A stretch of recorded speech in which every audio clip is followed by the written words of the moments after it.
मान्छे दैनिक जीवनमा अनेकौं क्रियाकलापमा शरीरलाई चलायमान बनाइरहेको हुन्छ।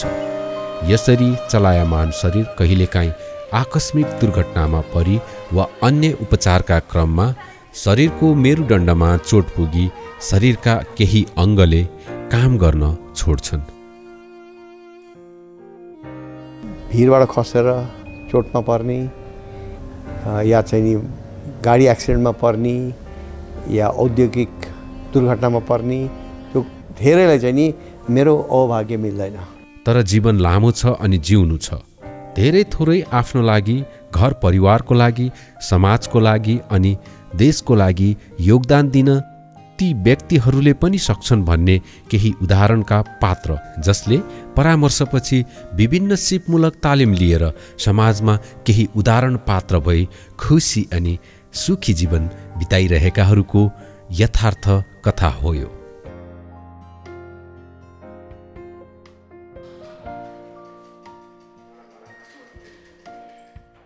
म पनि स्पाइनल इन्जुरी पीडित हुँ, तर मेरो अभाग्य जब 58 सालमा म लमजुङको उत्तरी भेगमा भिरबाट लडेँ, मेरो स्पाइनल भर्टिब्रे त भाँचियो र जब स्पाइनल कर्ड छिन्छ अहिलेसम्म चाहिँ नि त्यसलाई फेरि जोड्ने प्रविधि आविष्कार भएको छैन। जबकि त्यो चिकित्सा क्षेत्र, मेडिकल क्षेत्रमा, सर्जरीको क्षेत्रमा अरू धेरै कुराहरू अगाडि बढे, तर स्पाइनल कर्डको लागि चाहिँ नि एउटै उपाय भनेको रिहेबिलिटेसन हो।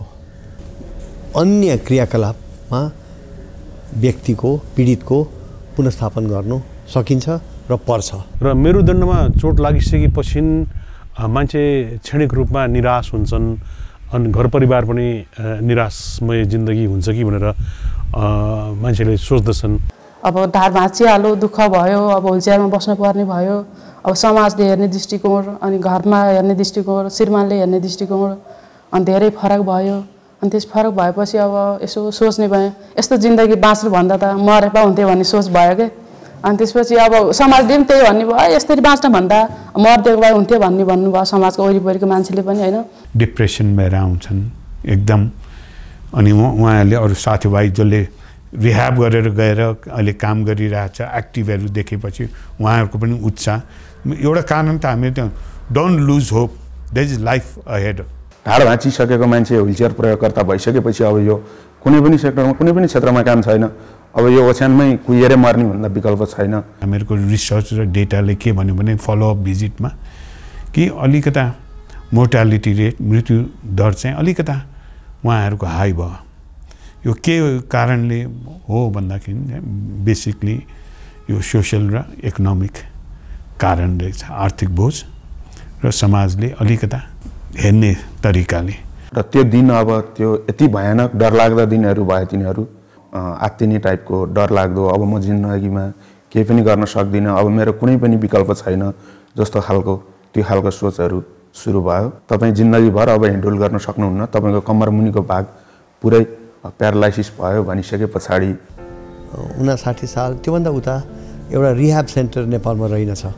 हामीले बङ्गलादेशको एउटा ठुलो र सफल पुनर्स्थापना केन्द्रसँग सहकार्य गऱ्यौँ र नेपालमा पनि स्पाइनल इन्जुरी पुनर्स्थापना केन्द्र भनेर थालनी गऱ्यौँ। त्यो भने के त भन्दाखेरि फिजियोथेरापी, अक्युपेसनल थेरापी, त्यस्तै केही हदसम्म मनोवैज्ञानिक मेन्टल सपोर्ट पनि। हरेक चिजको विकल्प छ। स्किल सिकेर उसले आफू स्वावलम्बी बनेर घर परिवारलाई समेत सघाउन सक्ने सम्भावना छ। दाँत माझ्नेदेखि लिएर खाना खानीको सन्दर्भदेखि लिएर व्हिलचेयर चलाउनेदेखि व्हिलचेयरबाट बिछौनामा जाने या कुनै गाडीमा चढ्ने, यस्तो किसिमको तालिमहरू दिएर मान्छेलाई आफूमा स्वावलम्बन बनाउन ठुलो मद्दत गरिरहेको छ। यो सम्झ्यो भने पनि असाध्यै पुण्य काम हो। यस्तो काम सितिमिति गर्ने आँट सबैले गर्दैनन्, तर स्पाइनल इन्जुरी रिह्याब सेन्टरले धेरै वर्षदेखि यस्तो पुण्य कामहरू गर्दैछन्। मैले तालिम लिएर टेलरिङ व्यवसाय सुरु गरिसके पछाडि चाहिँ उहाँहरू आफै कन्भर्ट भएर परिवर्तित हुँदै यो सम्भव रहेछ, के गर्न सक्ने रहेछन्, व्हिलचेयरमै बस्दा पनि अपाङ्ग हुँदा पनि गर्न सक्ने रहेछ भन्ने खालको सोच उहाँहरूमा पनि विकसित हुँदै गयो र परिवारको पनि साथ सहयोग सपोर्ट म पाउँदै गएँ। ओहो म यस्तै बस्यो त भएन, मैले केही गर्नुपर्छ, यो समाजको नजरमा मैले केही गरेर देखाउनुपर्छ। पछि अब सिकेर गइसकेपछि ओहो केही गर्न सक्दो रहेछन् है भन्ने सबै गाउँ समाजमा नजरमा पुग्यो। पैसा पनि कमायो, अब घर परिवारमा खुसी, नानीहरूलाई खुसी होइन, श्रीमान खुसी, सबभन्दा अब पैसा आफूले आर्थिक जम्मा गर्न सकेपछि होइन यस्तो अवस्थामा पनि यति गर्न सक्छु भन्ने धेरै खुसी छ क्या सर अहिले चाहिँ। त्यो पछाडि मेरो आम्दानीको स्रोत बढ्दै गयो, परिवारको लागि म आवश्यक व्यक्ति भएँ पुनः फेरि। यही बुझाइ अनुसार नै स्पाइनल इन्जुरी पुनर्स्थापना केन्द्र अगाडि बढेको छ। यसैमा अगाडि बढ्दै गएर भोलि आफू लगायत मै जस्ता 2-4 जना साथीहरूलाई पनि रोजगारी दिन सक्ने गरी व्यवसाय सञ्चालन गर्ने सोच पनि बनाइरहेको छु। यो बिरामी र यो भोकेसनल ट्रेनिङ यो अब भोकेसनल ट्रेनिङ चाहिँ खालि आफ्नै रिह्याबको मान्छेलाई होइन, पोस्ट रिह्याब अथवा प्लस कसैको अरू डिसेबिलिटीको मान्छे छन् भने उनीहरूलाई पनि प्रदान गर्ने भन्ने हिसाबले